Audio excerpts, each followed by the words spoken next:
Today let us understand what is an object. Object होता क्या है सेंटेंस में।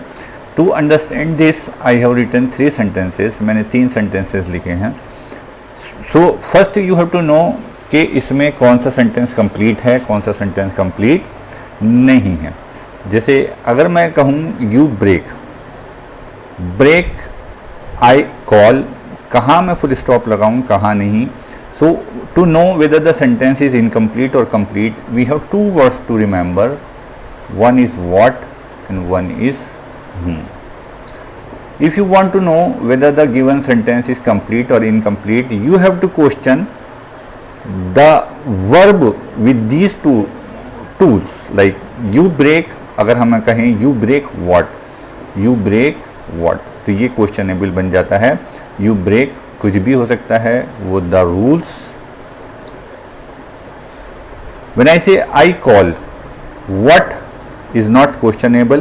व्हेन आई से आई कॉल हुम, ये क्वेश्चन एबल बन जाता है, तो मैं कह सकता हूं I call the peon. Kids fly, अब देखिए यहां कॉम्प्लिकेशंस आती है। किड्स फ्लाई, फ्लाई का मतलब उड़ना भी होता है और फ्लाई का मतलब उड़ाना भी होता है। What it means is that when you say kids fly, बच्चे उड़ाते हैं। अगर आप कहते हैं उड़ाते हैं, then you need a kite, but if you say उड़ते हैं, then you don't need what and हुम।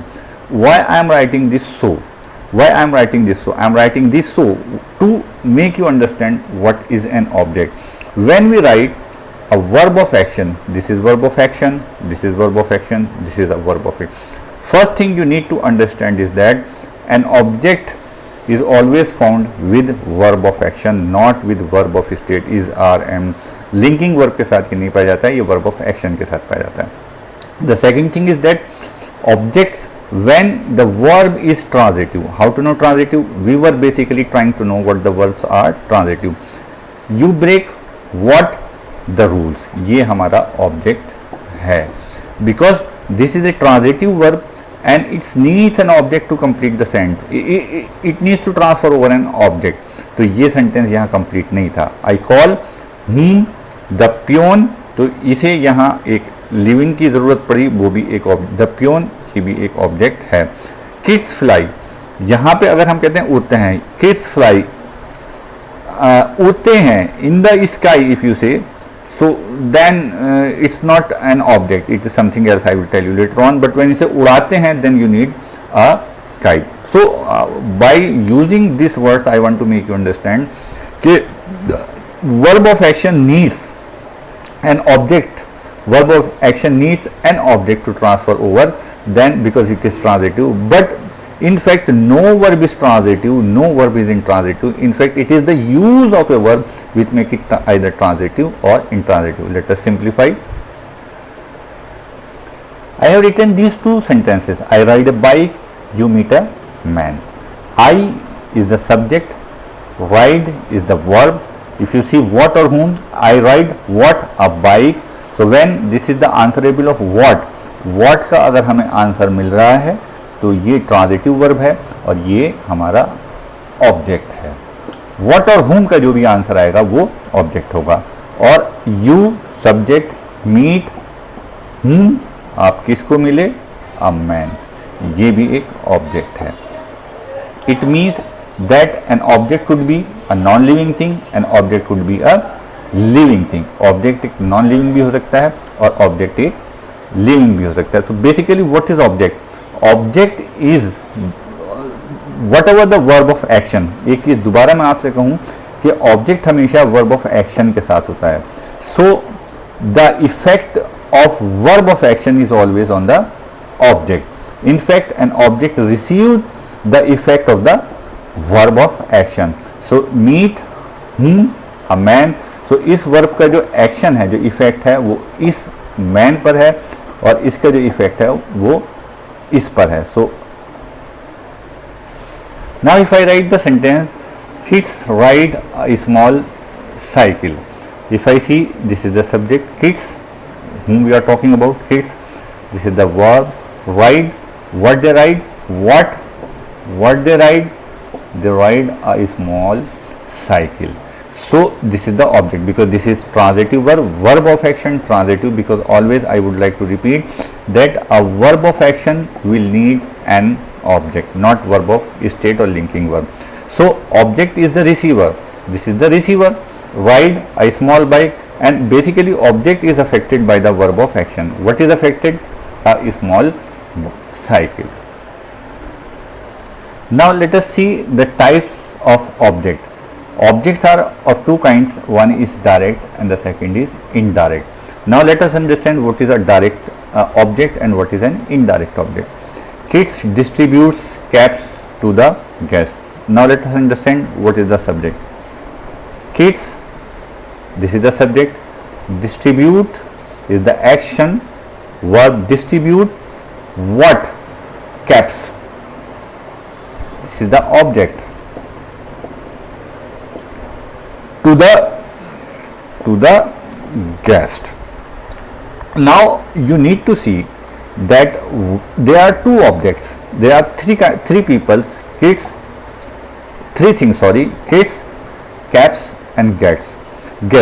So if you see that the direct action is done by the kids to the caps, kids distributes caps to whom? The guests. If you see the series, there are kids and they distribute the caps to whom they pass the caps, guests. तो if you see, this is the first in series, ये number 1 पर आते हैं, ये number 2 पे आते हैं और ये नंबर 3 पे आते हैं. तो जो डायरेक्ट कॉन्टेक्ट में आया, किसके डायरेक्ट कॉन्टेक्ट में आया? कैप्स, और कैप्स दिए गए गेस्ट को. तो ये आपका डायरेक्ट ऑब्जेक्ट है और ये आपका indirect object है. In fact, if I say that indirect object is the receiver of the direct object. Indirect object direct object का receiver होता है, और अगर direct object नहीं है तो indirect object नहीं हो सकता. इस सेंटेंस को मैं इस तरीके से भी लिख सकता हूँ, किस distributes guest, या मैंने कॉमा लगा दिया, the caps.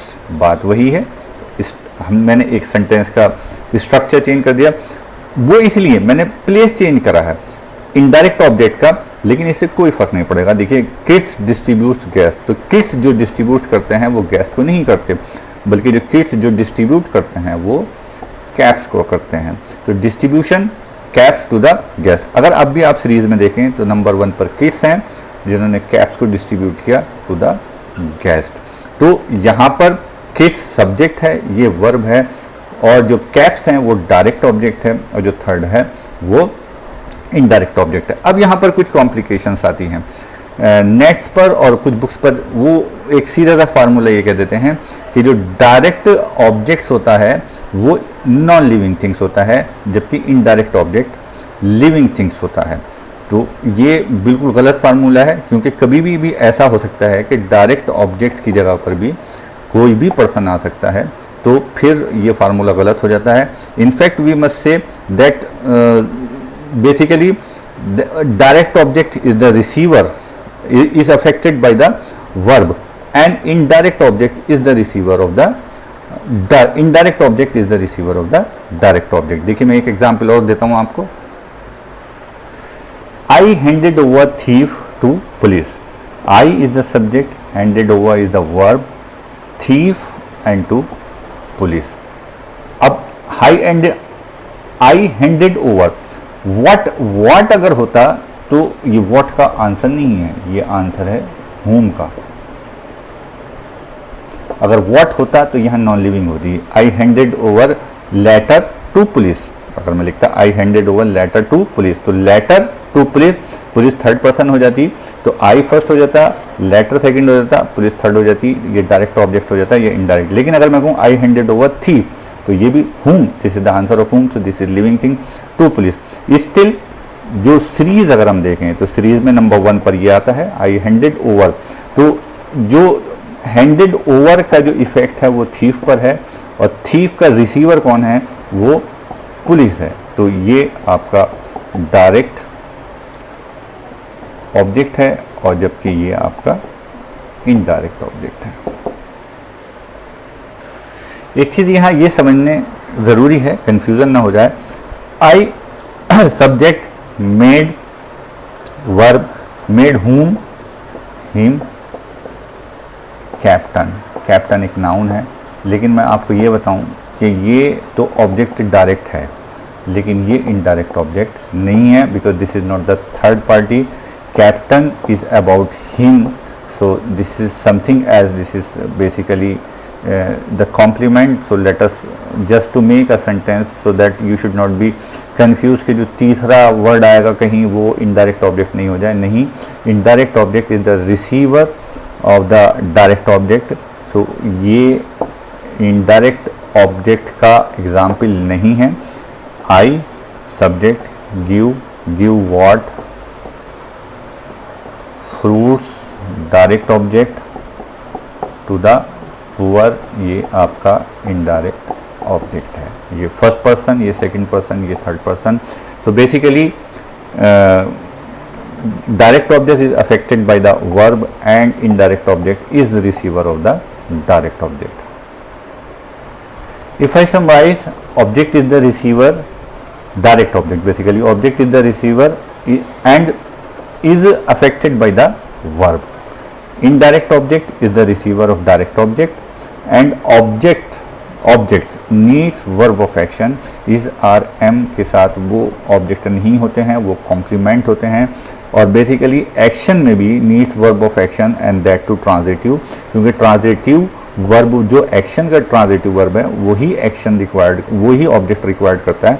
In transitive verb को ऑब्जेक्ट की रिक्वायरमेंट नहीं होती है। नाउ हर वीडियो के अंत में मैं आपको एक टिप देता हूँ, टिप ऑफ द वीडियो। दो वर्ड हैं, एक थ्रो है, एक थ्रो अवे है, दोनों का मतलब फेंकने से है, लेकिन कभी भी थ्रो और थ्रो अवे को आप इंटरचेंज ना करें। जब आप किसी चीज़ को एक वेस्ट के रूप में फेंकने के लिए कहते हैं तो आप वर्ड थ्रो अवे यूज़ करें, ना कि थ्रो। कि सपोज आपको पेपर जो है वो डस्टबिन में डालने हैं तो आप कभी ना कहें कि throw papers into dustbin. Throw is use basically it's a positive indication, ये एक निशाने के लिए यूज़ किया जाता है। Throw the ball at the wicket. When you say throw away, so you mean कि आप किसी चीज़ को वेस्ट के रूप में फेंक रहे हैं। Throw away the water, throw away the papers into the dustbin. Never say throw the papers into dustbin, always say throw away the papers, throw away the water, या throw away the papers into dustbin। And throw like peoples throw colors on the festival of Holi over one another. So throw is for just for object, and throw away is for just when you throw away like a useless thing. So I hope you like this video. Thank you.